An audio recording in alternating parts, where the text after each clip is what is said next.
nearly 9 hours of tough negotiations in Jeddah in Saudi Arabia, and an agreement that neither the Democrats, who until recently governed America, nor the left liberal politicians from Europe managed to negotiate. That's the offer. The offer is to stop the shooting. The goal here is the only way out to end this war is to negotiate out of it. There's no military solution to this war. The solution to this war and the way to end it and to achieve the president's objective of peace is to negotiate. But before you can negotiate, you have to stop shooting at each other. And that's what the president has wanted to see. We had a great success yesterday. We have a full ceasefire if it kicks in. We have to see. It's up to Russia now. But we've had a good relationship with both parties, actually.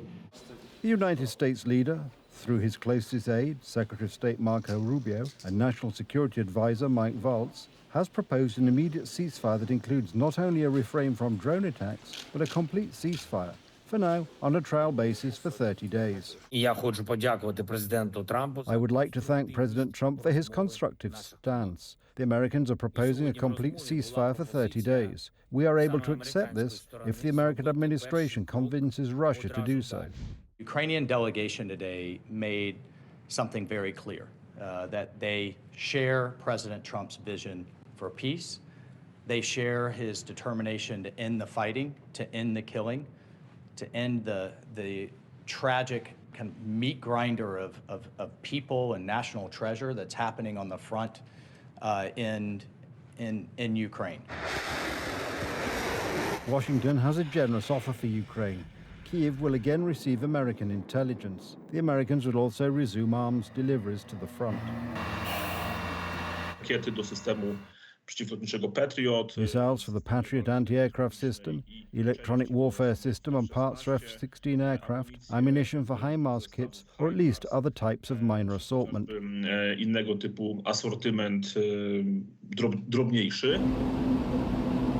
President Donald Trump has made the Ukrainian government, which until now had a confrontational attitude towards Washington's proposals, suddenly want a ceasefire on American terms. Volodymyr Zelensky realized that neither Emmanuel Macron, nor Olaf Scholz, nor Ursula von der Leyen could stop Putin's imperial inclinations. Only the leader of the United States is able to do that.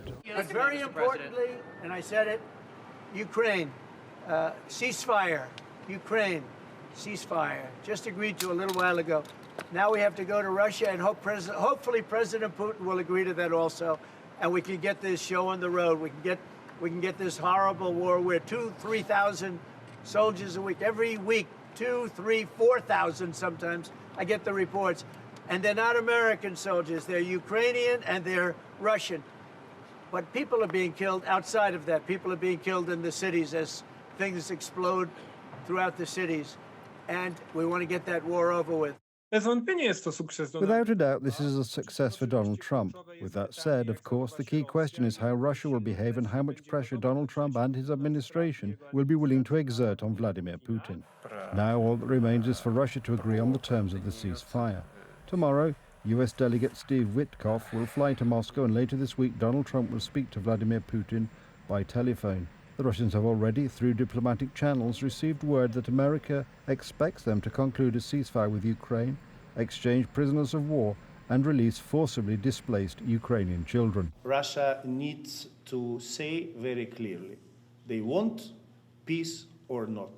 They want to end this war, which they started or not. And this is today the position of Ukraine was absolutely clear. It's absolutely understandable, and now it's important that the people in the world will understand, because this war, it's created the many crises, and this is make the influence to all the world. And you know, it's important that all the people in the world will understand who want peace. At the same time, the Americans, as reported by Onet, gave a clear suggestion to the ministers of the 13th December coalition to refrain from commenting on statements made by American politicians in the context of negotiations with Ukraine. This is the result of Radosław Sikorski's irresponsible posts on the X portal and his spats with Elon Musk and Marco Rubio, especially since the negotiations are continuing. The US-Ukrainian agreement signed in Jeddah also implies finalizing as soon as possible an agreement on access for US companies to extract rare earth minerals in Ukraine, which would also guarantee long-term security for the country. Such a document is expected to be personally signed by the presidents of both countries, Donald Trump and Vladimir Zelensky, at the earliest possible time. Now we have returned to this deal regarding mineral extraction. Here the expectation is that Zelensky will already want to come and sign this deal. So we have Ukraine being brought back to reality. According to Reuters, after the meeting in Saudi Arabia, Donald Trump wishes to invite Vladimir Zelensky to the White House once more. This is a big change from what we saw last month with that Oval Office blow-up between Ukrainian President Volodymyr Zelensky, President Donald Trump, and Vice President J.D. Vance getting into a major argument in the Oval Office. Secondly, we did see the United States and Ukraine both pitch the idea of a 30-day ceasefire to halt Russia's war in that country. For Ukrainian civilians and war-weary soldiers, there is hope for the peace that has been awaited for more than 3 years. On the 26th anniversary of Poland's accession to NATO, MEPs belonging to the December 13th coalition voted for a resolution calling for the creation of a European Defense Union. The resolution voted on today calls for the creation of a European Defense Union, meaning a competitor to the North Atlantic Pact. Keep in mind that the European Union has no defense capabilities, and this project is aimed solely at pushing the U.S. out of the old continent and creating conditions for arms purchases by EU countries to be made exclusively in France or Germany.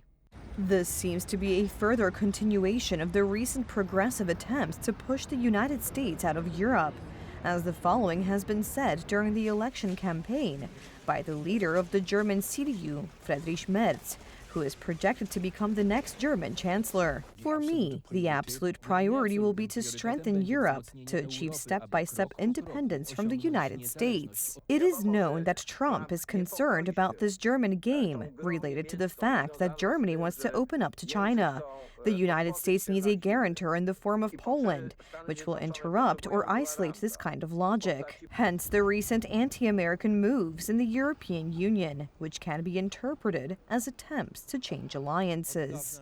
There have long been circles interested in separating the United States from Europe and also in eliminating U.S. troops from Europe. These are primarily those people who represent Soviet interests, because it is in Russia's interest for Europe to remain alone, to isolate itself from the U.S. in the military field. It is the shift in German politics that may explain the recent actions of the Tusk government, impacting the Polish-American alliance.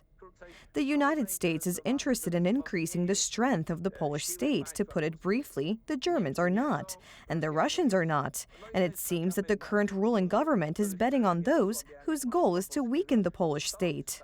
Because the government headed by Donald Tusk, unfortunately, willingly partakes in such actions. Donald Tusk has previously become known rather as an enthusiast for rapprochement with Germany and with Russia.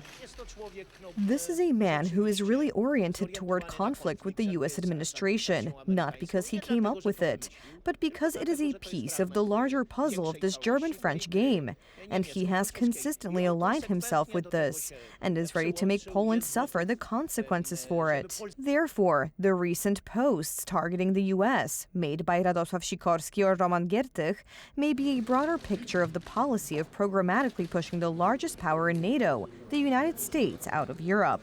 Interestingly, some representatives of the Tusk government do not seem to notice the problem. Are there no problems? There are no problems. We see that today, and we know this, and not just as politicians, but as citizens. This alliance is the foundation for our security. If this were only about the civic platform, one could still smile. The matter is very serious, because it is about our security as a state. Today I assume that this government is temporary, but today it is making all sorts of decisions on behalf of Poland. The problem is that our security is at stake because the largest force in the North Atlantic Treaty Organization is the United States, and about 10,000 American troops are still stationed in Poland. The North Atlantic Pact is the guarantor of Poland's security, but first we have to defend ourselves, and good relations with the United States, the presence of U.S. troops in Poland, ensured during the Law and Justice Party's time, contributes to an increase in Poland's security. In contrast, the current government does not have a relationship with Donald Trump's administration. On the 26th anniversary of Poland's presence in NATO, Polish President Andrzej Duda calls for strengthening the role of the alliance with the United States. The strength of NATO lies in our unity, resolve, and readiness to act. Hence, I urge all members of the alliance to further care for a robust transatlantic bond. I have been consistent in doing so for my entire presidency. We appreciate, acknowledge, and highlight the importance of American leadership, because there is no strong Europe without the USA and NATO, just as there is no strong NATO without a committed Europe. In order to maintain Poland's strategic partnership with the United States, goodwill is needed, which is not seen in the current government. This is what the America First policy looks like in practice. The 27 member states of the European Union have been subjected to new U.S. tariffs. We've been treated very unfairly by Canada. We've been treated very unfairly by Mexico. But we've been treated very unfairly by every country all over the world. The European Union is horrible, horrible. And we're going to get it back. As of 5 a.m. Polish time, 25% tariffs on steel and aluminium imported from the European Union to the United States are in effect. Previously, similar restrictions affected Canada and Mexico. The European Commission has already announced retaliatory measures. Our countermeasures will be introduced in 2 steps, starting with April 1st. And fully in place as of April 13th. In the meantime, we will always remain open to negotiations. We firmly believe that in a world fraught with geo-economic and political uncertainties, it is not in our common interest to burden our economies with such tariffs. The value of the tariffs to be imposed on US goods will amount to 26 billion euros. The first to be added to the list of tariffs will include bourbon, jeans, motorcycles, boats and peanut butter. After the 13th of April, American agricultural products, beef, poultry, nuts, eggs, dairy, sugar and vegetables will join them. At the same time, the European Commission is hoping to diffuse the situation through diplomatic channels before the trade war starts in earnest. We want to have a constructive and positive relationship with the United States of America, and therefore I would highlight once again that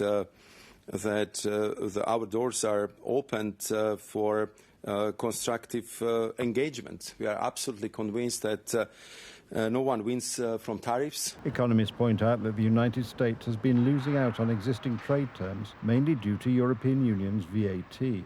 When the European Union exports something to the United States, whether you sell a product of ours from the European Union, there is no additional tax imposed. And when goods come from the United States to the European Union, they are still subject to VAT, so it is more difficult to locate these products and export them to the European Union. The United States says, listen, for us this VAT of yours is actually a customs tax, and it amounts to 23% in Poland, for example. Of the EU countries, Germany was the largest exporter of steel and aluminium to the United States, and it is our Western neighbours that will be hit hardest by Donald Trump's new tariff policy. If tariffs are imposed now, it will do the most damage to the American economy, but in the long run, it will also hurt many other countries. The US president's goal is to increase production in his own country. Therefore, while the tariffs will hurt consumers on both sides of the Atlantic at first, they may ultimately benefit Americans. It seems to me that in the long term, the United States will benefit, and this tariff war will be won. Why? Because they have both cheap oil and gas if production increases there. Donald Trump aims to ensure that his country does not become an industrial desert. Europe is already an industrial desert. And it's not US tariff policies of one kind or another that are to blame for this, but horrendous energy prices, which are mainly a result of the European Union's ETS tax. All pre-election polls in Greenland can be thrown in the trash. Contrary to analysts, the incumbent prime minister has suffered a severe defeat, and the center-right is taking power. Our main focus will be the politics we've been elected for. Then we will have to talk to the other parties where they stand. Just behind the winners was the conservative Nalerak party, both of which favor independence, although the winning Demokratit party wants it to be a staggered process. And I do believe, as we have seen for now, people want change. People are mostly not voting for what have been.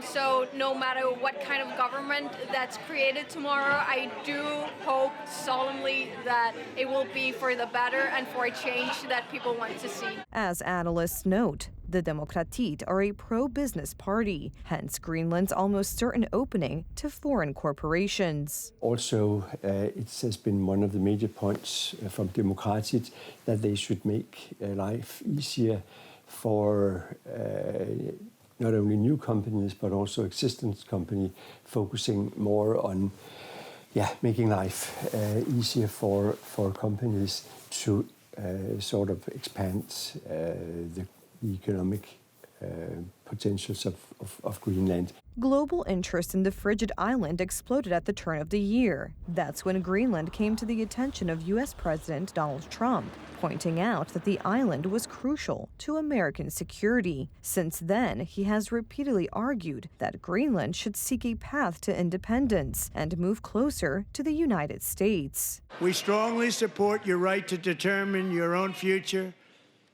And if you choose, we welcome you into the United States of America. We need Greenland for national security and even international security, and we're working with everybody involved to try and get it. There is no talk of joining the United States in Greenland. Instead, there is a change in the approach to business with the Americans. The latest thing that he came with on Truth Social is that he respects our right to self-determination. If we want to join the USA, that's the largest value that the United States can offer any other country. So he wants to invest in Greenland.